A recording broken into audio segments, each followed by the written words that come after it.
Hello everyone, welcome to our channel. As you can see that from today onwards we are going to start a new playlist on the subject called Theory of Automata and Formal Languages. This subject is basically related with the computer science departments, and it will be much useful for all the BTech and MCA students. So from today onwards we will try to learn this subject as easy as we can, and we will discuss its content on the topic wise. Okay, so let's start this subject. As all of you can see that the name of the subject is Theory of Automata. So first of all, if we focus on only this term automata, then what we can correlate with it. So the automata can be correlated with the automation. So अगर हम बात करते हैं कि automata को हम जो है ऑटोमेशन से जब को रिलेट कर रहे हैं, तो बेसिकली इसका जो है हमारा रेफरेंस क्या होता है। तो ऑटोमेशन का अगर हम देखते हैं तो ऑटोमेशन बेसिकली क्या होता है कि जितना भी हमारा कंप्यूटेशनल वर्क है which can be carry forward using the computer science departments, वो जो है अगर हम किसी भी एक पर्टिकुलर टर्म में इम्प्लीमेंट करना चाहें या फिर कर सकते हैं, तो वो हो जाता है हमारा ऑटोमेशन। अब क्योंकि यहाँ का पर जो हमारा सब्जेक्ट है वो है theory of automata, that means कि कंप्यूटेशन जो होगा वो हमारा जो है कॉम्प्लेक्स मैथमेटिकल कैलकुलेशन होगा। ठीक है, मैथमेटिक्स से ही रिलेटेड होगा। और क्योंकि जो है बहुत सारी अपना मैथमेटिकल्स प्रॉब्लम ऐसी हैं जो कि हाईली कॉम्प्लेक्स होती हैं और जो है उनको एक ह्यूमन ब्रेन के जो है अकॉर्डिंग सॉल्व करना as comparison to computer system थोड़ा सा डिफ़िकल्ट होता है। उसको जो है अपना सॉर्ट आउट करने के लिए हमारे पास एक नई टेक्नोलॉजी या फिर एक ब्रांच आई हुई है इंट्रोड्यूस, जिसको बोलते हैं थ्योरी ऑफ ऑटोमेटा। और ये जो है थ्योरी ऑफ ऑटोमेटा बेसिकली लाई करती है फॉर्मल लैंग्वेजेस पे। तो आज से हम लोग जो है इसको ही पूरी तरह से कैरी फॉरवर्ड करेंगे और हम लोग इसको अपना डिस्कस आउट करेंगे। तो आज का जो हमारा वीडियो है उसमें हम लोग सिर्फ और सिर्फ देखेंगे कि फाइनाइट ऑटोमेटा जो है उसका ओवरव्यू क्या है और साथ में जो है उसकी फॉर्मल डेफिनेशन क्या है। ठीक है, तो अगर हम बात करते हैं थ्योरी ऑफ ऑटोमेटा की, तो थ्योरी ऑफ ऑटोमेटा बेसिकली एक थ्योरेटिकल ब्रांच होती है। और ये जो है ब्रांच किससे निकल के आई है, तो ये निकल के आई है कंप्यूटर साइंस डिपार्टमेंट और मैथमेटिकल के कॉम्बिनेशन से।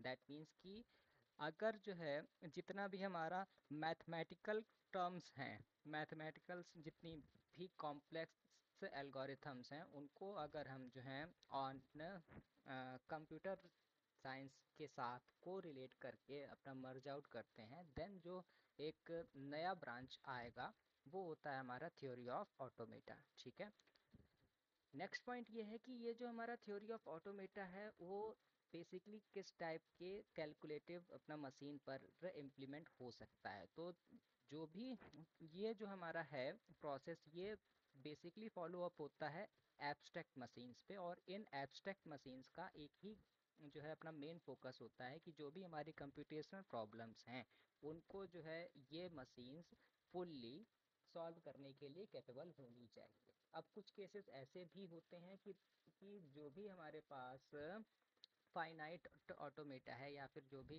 एब्स्ट्रैक्ट मशीन है, ज़रूरी नहीं है कि एक ही एब्स्ट्रैक्ट मशीन से हम मल्टीपल टाइप्स के प्रॉब्लम्स को सॉर्ट आउट कर सकें। दैट मीन्स कि इसका मेन जो है हमारा फंडा ये आता है कि किसी भी एक पर्टिकुलर मैथमेटिकल प्रॉब्लम को सॉल्व करने के लिए उसके ही रेफरेंस में जो है उसकी एक एब्स्ट्रैक्ट मशीन बिल्डअप होगी। ठीक, और ऑटोमेटा के जो है टर्म में इस एब्स्ट्रैक्ट मशीन को हम लोग बोलते हैं ऑटोमेटा। ठीक है, इसके बाद कुछ टर्म्स और हैं जो हमें अपना समझना है कि ऑटोमेटा। अब एक टर्म यहाँ पर ये आया है कि ऑटोमेटा और उसी के ही रेफरेंस में एक और टर्म आया है ऑटोमेटन। तो बेसिकली इन दोनों में डिफरेंस क्या है? तो अगर हम सिर्फ और सिर्फ ऑटोमेटन की बात करते हैं तो ये एक हमारी इंडिविजुअल यूनिट होती है। इंडिविजुअल इन द सेंस कि इंडिविजुअल यूनिट का इन द सेंस कि एक सिंगल यूनिट जो कि एक पर्टिकुलर मैथमेटिकल टर्म हो, सिर्फ उसको जो है अपना कैरी फॉरवर्ड कर सकती है और उसको सॉल्व कर सकती है। बट ये जो ऑटोमेटा है, automata is a set of automatons, that means कि एक से ज़्यादा इंडिविजुअल ऑटोमेटेड यूनिट्स को अगर हम एक जगह पर कंबाइन करते हैं, देन हम जो है अपनी कॉम्प्लेक्स मैथमेटिक्स को सॉल्व करते हैं, देन वो जो हमारी मशीन बन के आएगी उस मशीन को हम बोलेंगे कि वो है ऑटोमेटा। ठीक है। अब ऑटोमेटा जो है वो बेसिकली उसमें क्या क्या कंटेंट्स होते हैं? तो बेसिकली यहाँ पर दो ही कंटेंट्स होते हैं, एक होता है स्टेट और दूसरा होता है ट्रांजिशन। अब स्टेट और जो है हमारा ट्रांजिशन क्या होता है, उसको अगर हम लोग कैरी फॉरवर्ड करते हैं तो स्टेट सिर्फ और सिर्फ ये बताती है कि एट प्रेजेंट हमारे जो है मशीन वो किस पर्टिकुलर कंडीशंस को फॉलो अप कर चुकी है और कौन सी अपना रिमेनिंग है। दैट मीन्स कि करंट स्टेट बताएगी और एज वेल एज बताएगी कि जो है उसकी नेक्स्ट स्टेज क्या पॉसिबल हो सकती है। अब करंट स्टेट से अगर हम नेक्स्ट स्टेट पर अपना मूव ऑन करते हैं ऑन अ पर्टिकुलर इनपुट, तो उस प्रोसेस को हम बोलते हैं ट्रांजिशंस। और ऑटोमेटा में हम जो है स्टेट्स को दिखाएंगे with the help of circles और ट्रांजिशंस को हम दिखाएंगे with the help of arrows, जिनको हम एजेस भी कहते हैं। और ये एजेस किस किस फॉर्म में होंगे? वो होंगे डायरेक्टेड एजेस होंगे। ठीक है। नेक्स्ट पॉइंट जो है हमारा वो ये है कि ऑटोमेटा में हमें और क्या क्या कंटेंट्स चाहिए होंगे। तो अभी तक हमने दो ही चीज़ देखी हैं कि हमारे पास होनी चाहिए क्या। पहला होना चाहिए स्टेट और दूसरा होना चाहिए ट्रांजिशन, जहाँ पर ये जो है अपना मूवमेंट स्पेसिफाई करता है। बट मूवमेंट होने के लिए भी हमें कोई ना कोई पर्टिकुलर इनपुट चाहिए होगा, कंडीशंस चाहिए होंगी। तो उनको जो है अपना फॉलो करने के लिए हमारे पास इनपुट्स आते हैं, क्योंकि हमें ये भी पता है कि कोई भी अपना मैथमेटिकल टर्म हो या फिर मैथमेटिकल कैलकुलेशन हो, वहाँ पर वो जो है तब तक कैरी फॉरवर्ड नहीं हो सकता है जब तक हम उसमें नंबर ऑफ इनपुट्स को अप्लाई ना करें, क्योंकि जब तक इनपुट्स नहीं होंगे तब तक हम उस पर किसी भी टाइप का मैथमेटिकल ऑपरेशन परफॉर्म नहीं कर सकते हैं। और जब तक मैथमेटिकल ऑपरेशंस उन पर्टिकुलर्स पर परफॉर्म नहीं होंगे तब तक उनके रेफरेंस में आउटपुट भी नहीं गेन हो सकता है। तो दैट मीन्स कि हमें चाहिए इनपुट, और ऑटोमेटा में जो है इनपुट किस फॉर्म में होगा? ऑटोमेटा में जो है इनपुट होगा स्ट्रिंग के फॉर्म में। अब ये नया टर्म आया है स्ट्रिंग। स्ट्रिंग बेसिकली क्या होता है? String is a combination of alphabets. ठीक है। इसके बारे में अभी हम लोग और भी आगे डिस्कस करेंगे। अभी के लिए आप इसको ये समझ लीजिए कि string is a combination of alphabet. ठीक है।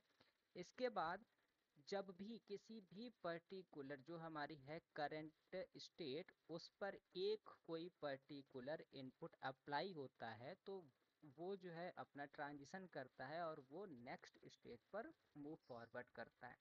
ठीक है। तो वो ये वाला कंटेंट था इस लाइन में। और बेसिकली अब हमें कुछ टर्मिनोलॉजी देखनी होगी कि ऑटोमेटा में हमें क्या क्या चाहिए। तो उसको रेफरेंस में लाने से पहले मैं थोड़ा सा आपको और ज़्यादा अपना डिस्कशन अपना करना चाहूँगा कि जैसे अगर हम बात करते हैं कोई भी अपना लैंग्वेज है, फॉर एग्जांपल हम लोगों के लिए जो है इंग्लिश लैंग्वेज बिल्कुल नोन है।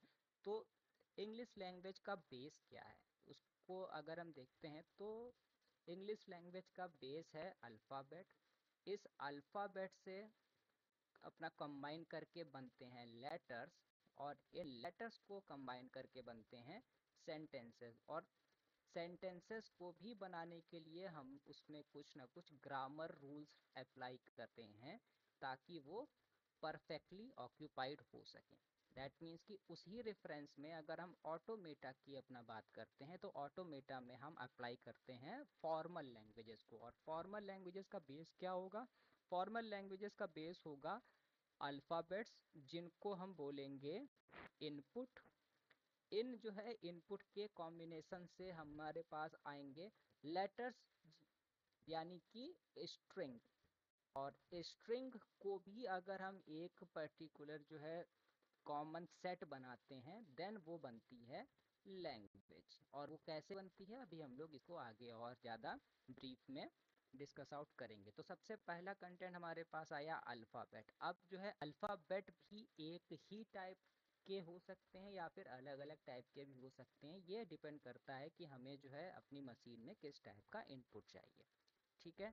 उसके साथ साथ अल्फ़ाबेट का भी बेस होता है। अल्फ़ाबेट का बेस क्या होता है, वो होता है हमारा सिंबल्स। अगेन यहाँ पर क्या होगा, एक सिंगल एंटिटी या फिर एक सिंगल ऑब्जेक्ट, वो कहलाता है सिंबल। और इन्हीं सिंबल्स को अगर हम एक सेट में या फिर एक जो है अपना जो है कंबाइन करते हैं तब बनते हैं अल्फ़ाबेट्स।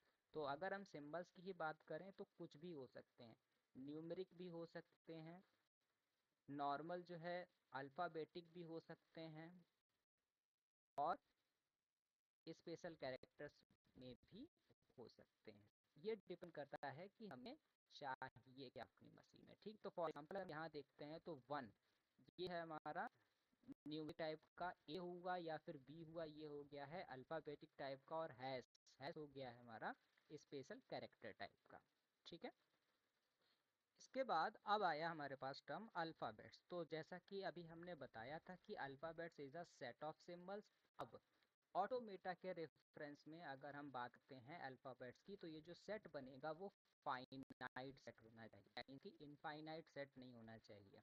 अल्फ़ाबेट्स हमेशा फाइनाइट सेट्स होते हैं। और इनको हम किससे करेंगे डिनोट, इसको हम करेंगे सिग्मा से अपना डिनोट। ठीक, कुछ एग्जांपल्स हैं, जैसे ये रहा हमारा example, sigma is equals to A comma B, that means कि it is a finite set of two symbols which are A and B.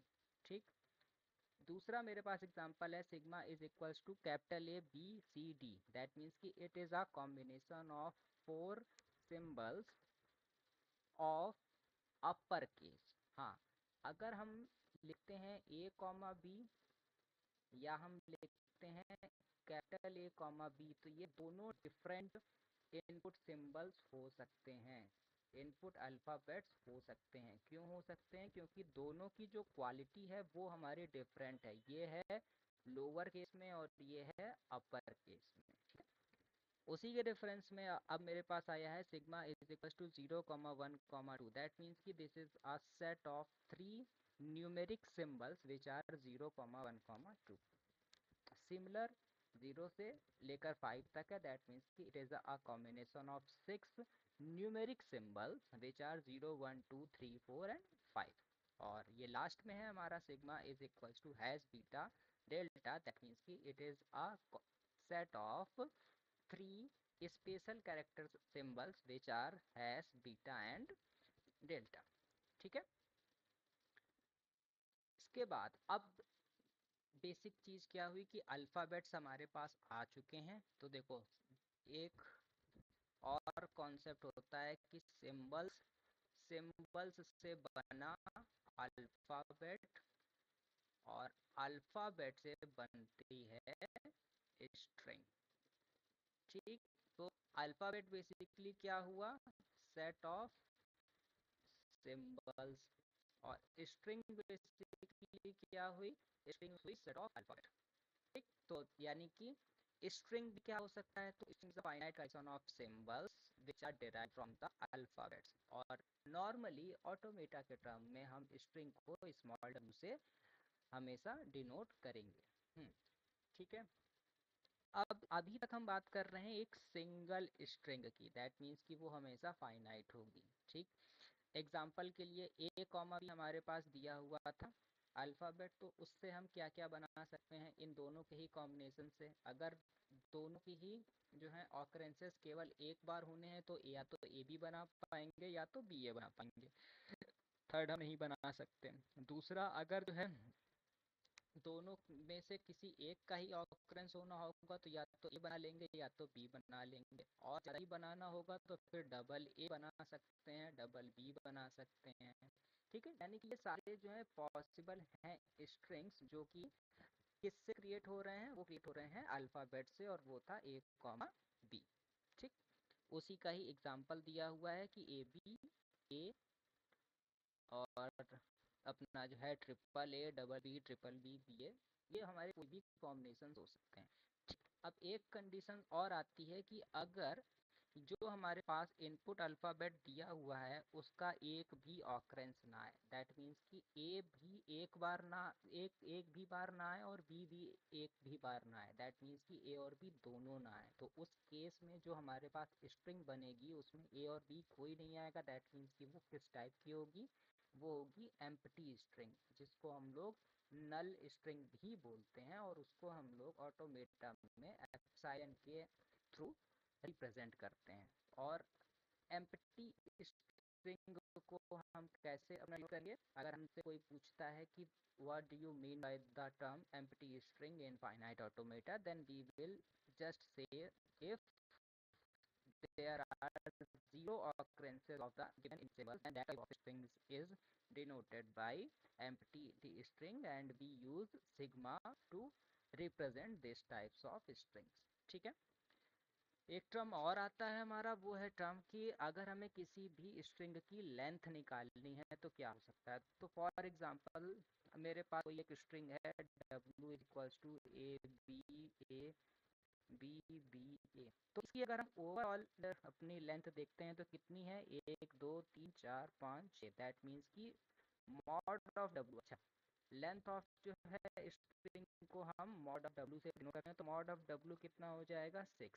अब इसमें ही अगर ये पूछ लिया जाता है कि इस पूरी जो है स्ट्रिंग में ए की लेंथ कितनी है, तो वो हमारे पास नंबर ऑफ ए कितनी बार आए हैं, तो नंबर ऑफ ए 3 बार आए हैं, और सिमिलरली नंबर ऑफ बी भी हमारे 3 बार आए हैं। ठीक है, नाउ अब आया मेन चीज जो कि हम लोगों को इस पूरे सब्जेक्ट में पूरे टाइम फोकस आउट करना है। तो अभी तक हम लोग कहाँ तक पहुँच गए थे, स्ट्रिंग्स तक।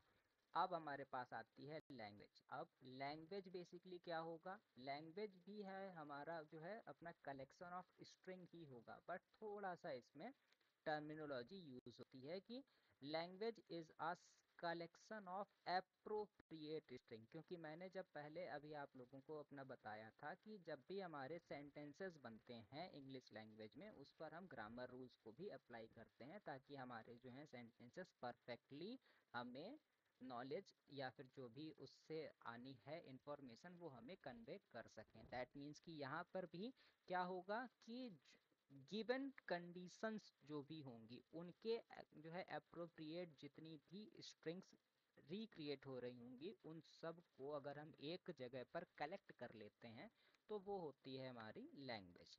अब ऑटोमेटा में ये जो लैंग्वेज हैं ये दो टाइप की हो सकती हैं, फाइनाइट भी हो सकती हैं और इनफाइनाइट भी हो सकती हैं, और ये जो है डिपेंड करता है कि किस केस में फाइनाइट होंगी और किस केस में इनफाइनाइट होंगी। तो अभी के लिए बेसिकली अगर हम जो है इन दोनों का ही एग्जांपल लेते हैं, तो मेरे पास for example sigma is equals to A comma B दिया हुआ है, और मेरे पास कंडीशन दी है कि एक लैंग्वेज है L1 जिसमें कंडीशन क्या दी है, वो दी है set of all the strings of length 2। That means कि ए और बी से अगर हम लेंथ 2 की लेंथ का ही टेबल बनाएंगे, स्ट्रिंग्स तो कितनी बन सकती हैं, तो या तो ए बी बन सकता है, या तो बी ए बन सकता है, या तो डबल ए बन सकता है, या तो डबल बी बन सकता है। इन चार के अलावा कोई भी जो है लेंथ 2 की और कोई भी स्ट्रिंग रिक्रिएट नहीं हो सकती है। दैट मीन्स कि ये जो सेट बना A B B A double A B B, ये हमारा क्या हुआ, फाइनाइट सेट है, क्योंकि जो है इसकी आखिरी लिमिट भी अपना फिक्स है कि इसमें 4 ही कंटेंट मैक्सिमम हो सकते हैं, 4 के से अपना ज़्यादा हम इसमें पुट ऑन नहीं कर सकते हैं। तो इस टाइप की जो है हमारी लैंग्वेज क्या होगी, वो होगी फाइनाइट लैंग्वेज।